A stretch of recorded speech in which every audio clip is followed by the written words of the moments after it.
Okay, I'm back for the third in the What is Popular Cultural series. This one is titled The Industrial Revolution. It's probably better to call it The Effects of the Industrial Revolution. If you're not sure what the Industrial Revolution is, definitely go back and look over that. You'll find it in any good world history textbook. But we're going to move through it really quickly. So even before the Industrial Revolution, as England went through, a population explosion as a result of the Second Agricultural Revolution after 1730, there were social commentators, intellectuals, and others who were trying to understand the implications of population growth and then industrial change on society. And these people included really important and famous philosophers like Adam Smith, Thomas Malthus, David Ricardo, some of the very first economists, particularly in the capitalist and liberal tradition, and Mikhail Bakunin, an anarchist, among many others. So it also led to the development of new theories about how the economy worked, driven largely by the idea of the Enlightenment that the natural laws about human behavior could be discovered and applied. A number of thinkers began to try to understand the economy and its impact on society in scientific terms. And here you see a factory floor. This is actually from the early 20th century, so it's quite modern compared with what we're looking at, which is starting in the 1730s. So Thomas Malthus, who lived from 1766 to 1834, and David Ricardo, who lived from 1772 to 1823, so really exactly at the same time, right? Both studied the relationship between industry, society, and money. Their work, some of the earliest we can identify as economics, right, seemed to suggest that a large gap between the wealthy and the rest of society, a social class differentiation, was both natural and immutable. That is, unchangeable. Can't get rid of it. Malthus was the first economist to study population and its relation to supply. Malthus analyzed the population growth curve of England based on data he collected from village graveyards and census data when it was available. And he discovered that population was growing at what we would call, I guess, mathematically a logarithmic rate. The curve on a Malthusian chart clearly is more than a multiplication of population. Instead, a logarithmic rate, right, would be, for instance, two adults have two children, you have a population of four. Those two children each have two children of their own, you have a population of eight, right? And this just keeps growing at a logarithmic rate. So this is very fast growth. And the Industrial Revolution did, you can see in global population charts, but particularly English and European ones, the beginnings of high population growth rates, much higher than the rest of earlier human history. So Malthus then combined that logarithmic population growth chart with the high levels, and they were high levels, of growth in the food supply that England had been seeing since the 18th century, what we call the New Agricultural Revolution. And when he published his study in 1798, the curve that he showed predicted that population growth, even though food growth was growing quickly, population growth was growing more quickly and would outstrip food supply, leading to the Malthusian trap. And this is a common economic term, right? The Malthusian trap, in which population could no longer continue to grow because there would not be enough food to support it. According to Malthus, that would lead to a sudden decline in population and in production. In this kind of population trap, the working class appears to be stuck with no way to bridge the gap between itself and the comfort and security available to the wealthy. Worse, this appears to be a natural condition that is, therefore, right, inescapable.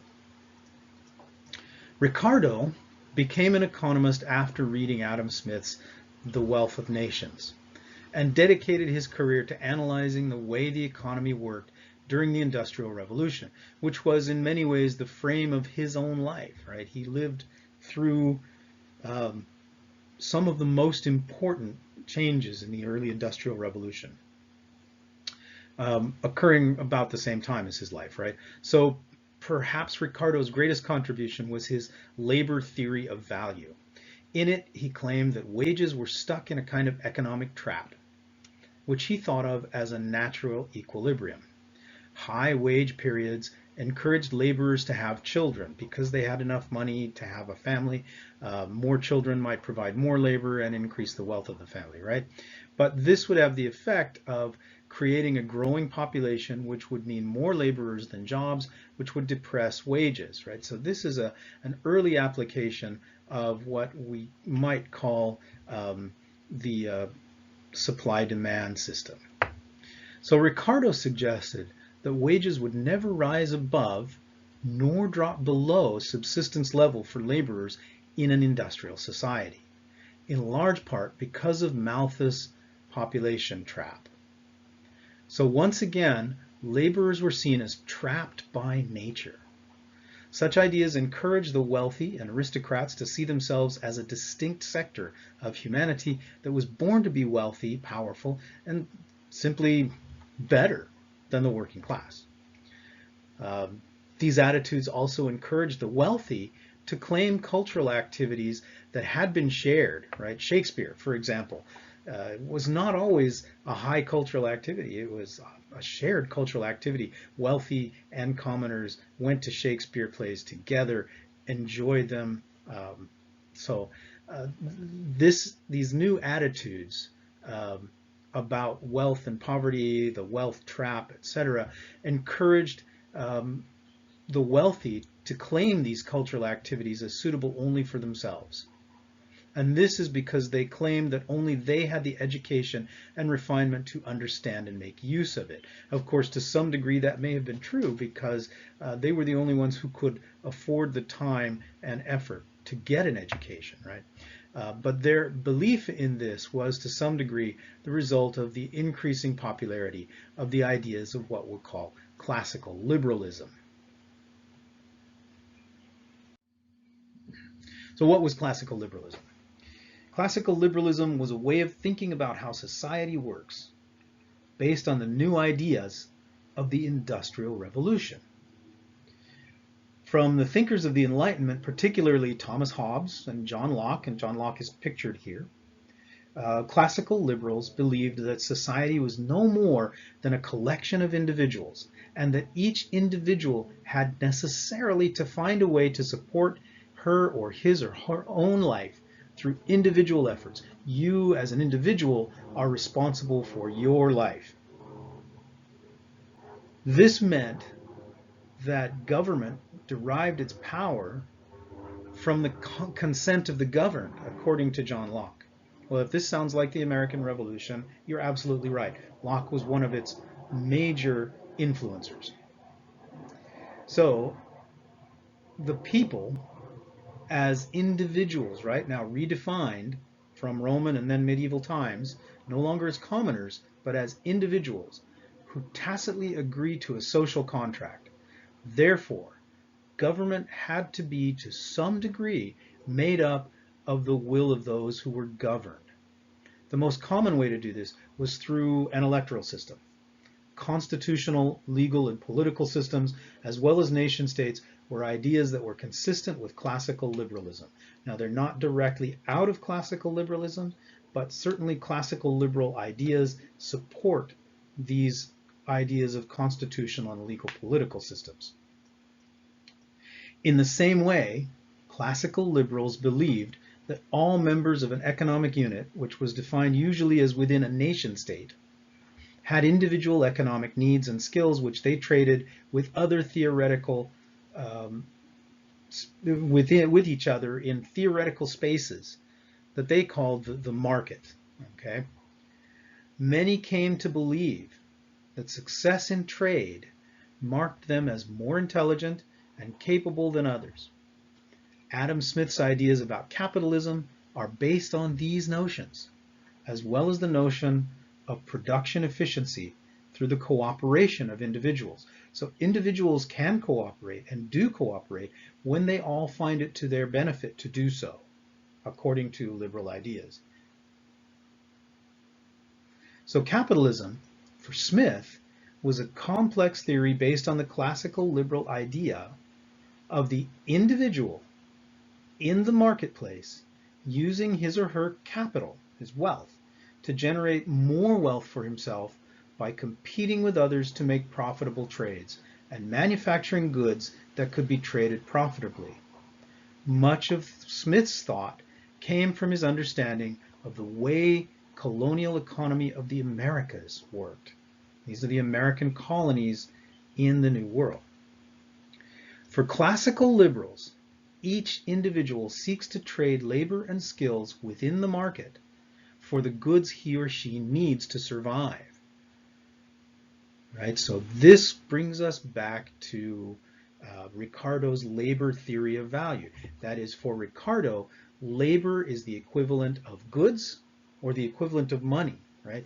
It is a tradable commodity that belongs to the individual and can be traded for other things that the individual wants or needs. The human society then is made up of material trades. In the market, employers look for laborers who can do the work they need and bargain based on the value of that labor and the price the market will bear for the finished products. Labor seeks to maximize its value, and employers seek to minimize their labor costs. So classical liberals believed that the negotiation of a labor contract happened between a single laborer and a single employer. To them, the organization of laborers into bargaining groups was antithetical to the principle of individualism, and thus it was a bad idea. So this is not too different from the argument during and after the American and French revolutions, and continuing today, right?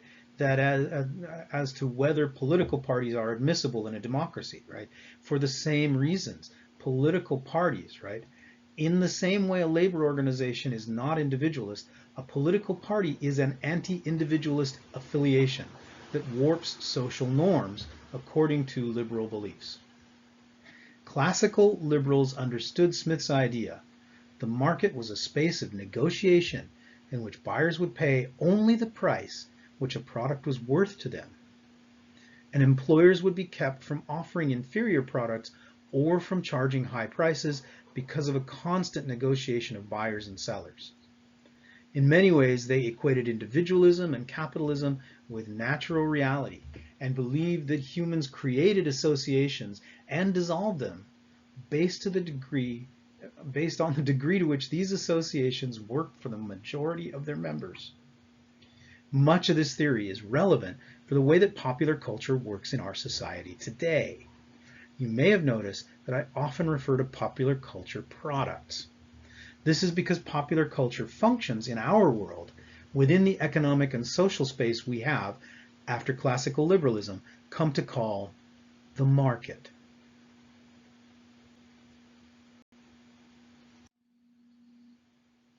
Karl Marx, a German intellectual and historian, recognized the redistributive powers of Smith's capitalism.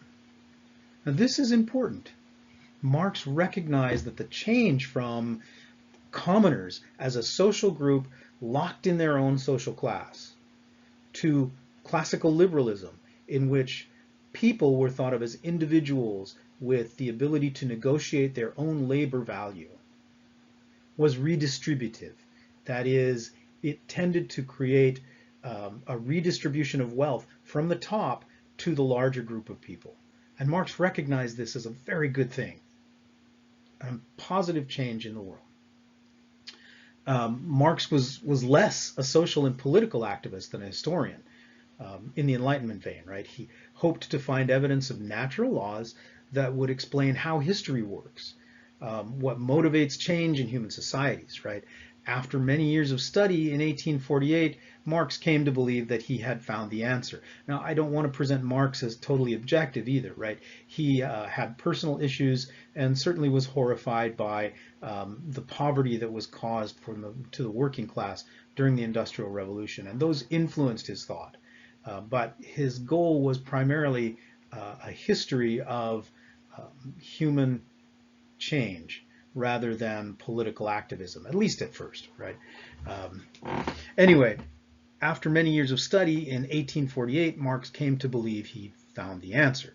Society, he thought, was based not on human desires for freedom or romantic ideas about nation or God or purpose, but instead on continuous attempts to accumulate the material things, right, the stuff that we need to live.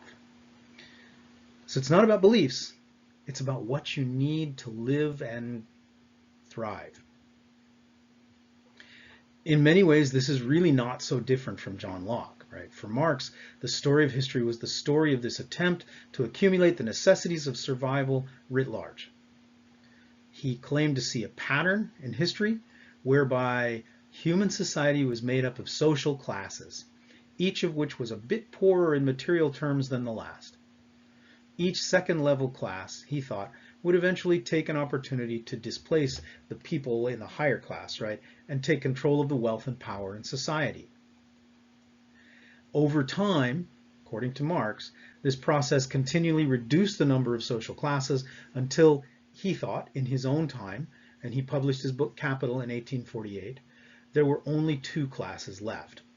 The townspeople, what he called burghers or bourgeoisie, whom he equated with ownership of the means of production, right? That is money or factories or sources of energy for factories.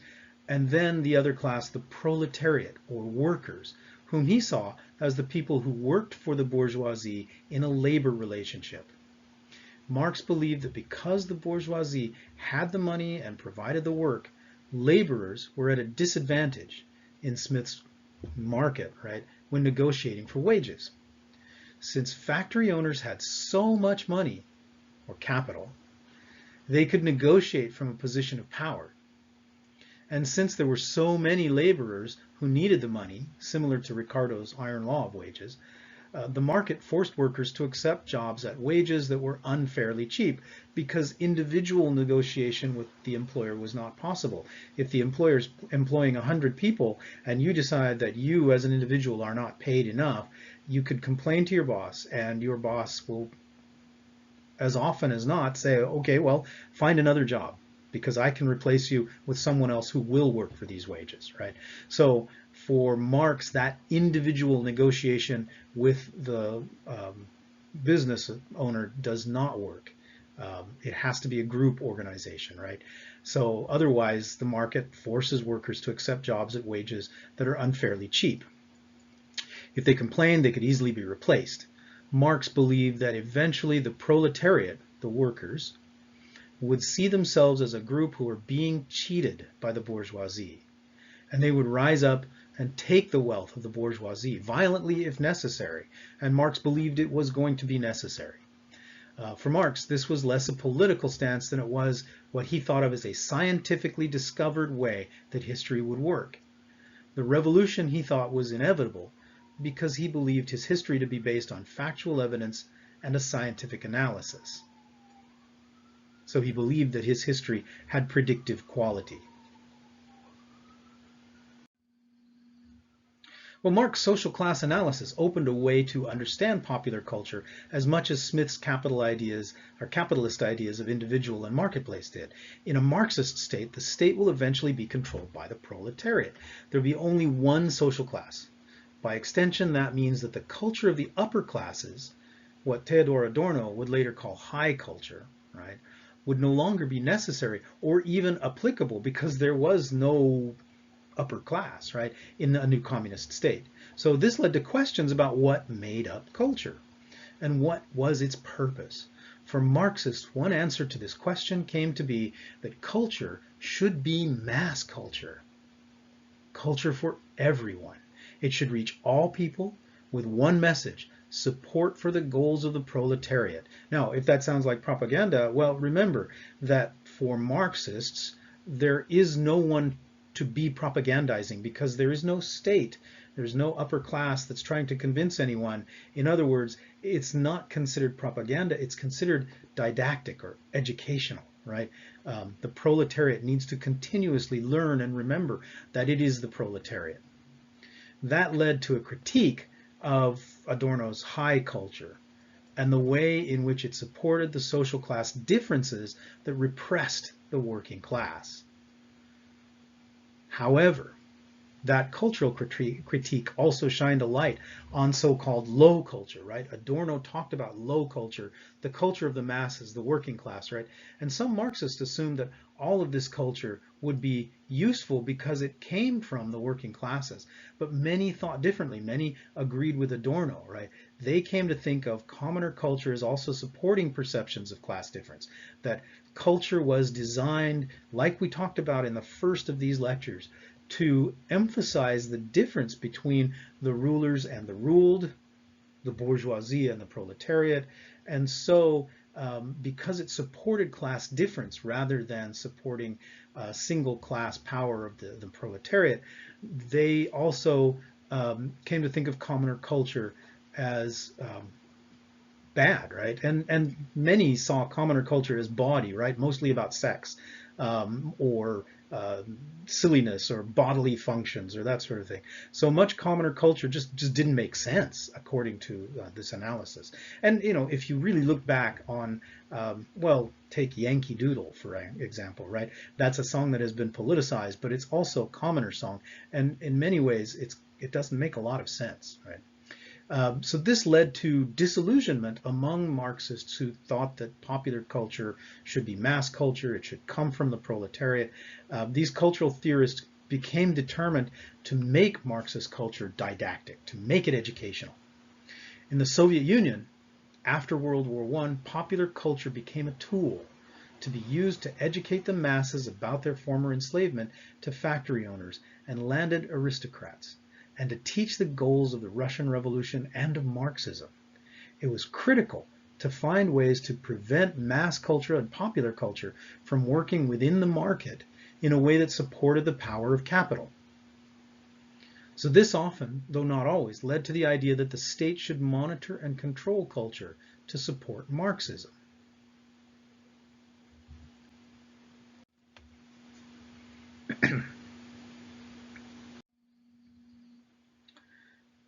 With these two differing ideas about the value and effects of culture, modern cultural studies theory was born. The question about whether culture had didactic value was key. If it did all culture have that value, or only some?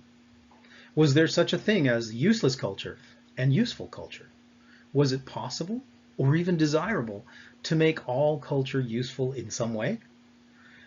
Theorist Theodor Adorno, a German cultural studies theorist who used Marxist theories of class, right, to access the value of culture, claimed in his article, The Culture Industry, Enlightenment as Mass Deception, divided culture into high culture, which was didactic, had great value, and was consumed mostly by the educated, wealthy, upper classes, and low culture, which had little, if any, educational value or importance, and was created and consumed mostly by the uneducated, poor working people.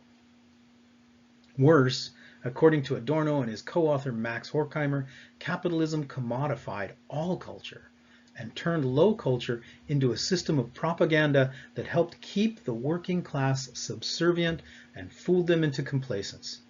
It became mass culture, the culture of all pervaded by an industry set up to reproduce simple culture of low value to be cheaply consumed by those who knew no better.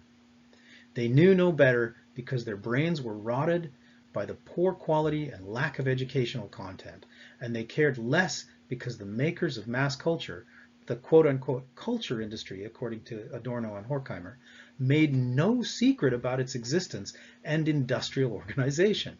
So Theodor Adorno and Max Horkheimer from the culture industry, right, they were talking about this, and I'm just going to quote them here.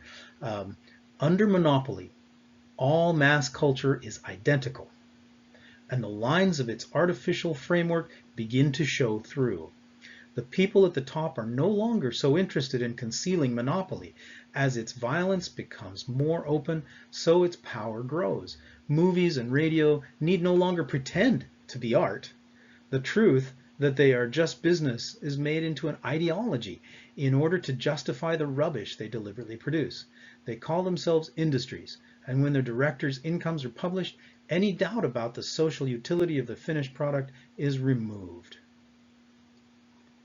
So under this model, popular culture seemed to be about only mass production and profits, and popular culture products were therefore part of a mass propaganda effort to force their audience to consume whatever the industry wanted to produce. The audience was considered to be passive, accepting whatever they were given, and simple, fooled by the industry into imagining they liked it. Distribution of popular culture at the time of Adorno and Horkheimer, Horkheimer's writing about 1944 was primarily by radio, film, and newspaper. And all of these methods are passive in the sense that they offer no direct method for interaction. Radio listeners are just that, listeners, right? They cannot talk back to the radio announcer. Well, they can, but the radio announcer won't hear them, right? Movies are the same. Audiences go to watch, not to interact with movies. Newspapers do offer limited interaction in the form of letters to the editor or op-ed pieces, but these require readers to be literate and able to write back to the newspaper, and the editors have the ability to pick and choose what to print. So it follows that they only print what's good for themselves. Thus, there is no way to interact with, let alone argue with, these media. And this is the source of Adorno and Horkheimer's complaint, that mass culture is not culture at all, but propaganda. So, now that you kind of have an understanding of these basics and the study of popular culture, next week we're going to go on to Asia and to more recent theories that have superseded Adorno and Horkheimer and Marxism. But this is the essential background, and you do need to remember it. We'll be using it as we start to do our own analyses of popular culture products. We'll also be looking into some ideas about design and ideas about film and how film is made. That includes video, right? In order to play with our emotions. So we're looking at those as well to understand not just theories about what popular culture does and what its effects are, but also how it actually functions. All right. Have a good day.